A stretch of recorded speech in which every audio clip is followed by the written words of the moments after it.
Good evening. I'm Dennis and I'm a Christian. This evening I'll be reading 1 Corinthians chapter 11. 1 Corinthians 11. Imitate me just as I also imitate Christ.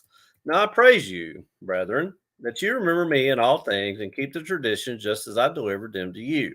But I want you to know that the head of every man is Christ. The head of woman is man, and the head of Christ is God. Every man praying or prophesying, having his head covered, dishonors his head. But every woman who prays or prophesies with her head uncovered dishonors her head. For that is one and the same as if her head were shaved. For if a woman is not covered, let her also be shorn. But if it is shameful for a woman to be shorn or shaved, let her be covered. For a man indeed ought not to cover his head, since he is the image and glory of God. But woman is the glory of man. For man is not from woman, but woman from man. Nor was man created for the woman, but woman for the man. For this reason, the woman ought to have a symbol of authority on her head, because of the angels. Nevertheless, neither is man independent of woman, nor woman independent of man in the Lord. For as woman came from man, even so man also comes through woman. But all things are from God. Judge among yourselves, is it proper for a woman to pray to God with her head uncovered? Does not even nature itself teach you that if a man has long hair, it is a dishonor to him? But if a woman has long hair, it is a glory to her, for her hair is given to her for a covering. But if anyone seems to be contentious and have no such custom, nor do the churches of God. Let's see. But if anyone seems to be contentious, we have no such custom, nor do the churches of God.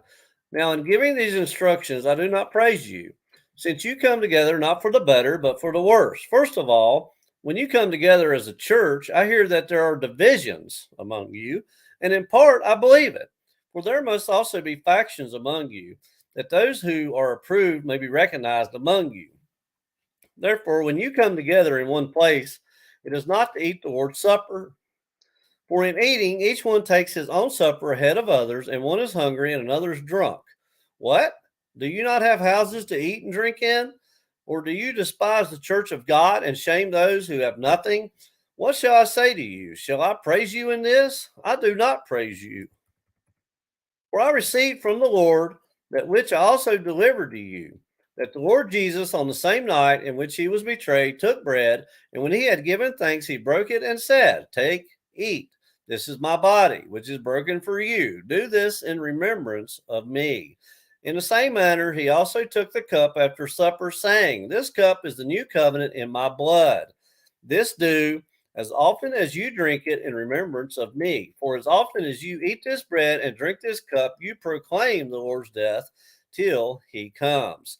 Therefore, whoever eats this bread or drinks this cup of the Lord in an unworthy manner will be guilty of the body and blood of the Lord.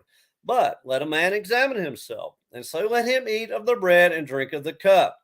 For he who eats and drinks in an unworthy manner eats and drinks judgment to himself, not discerning the Lord's body. For this reason, many are weak and sick among you, and many sleep. For if we would judge ourselves, we would not be judged.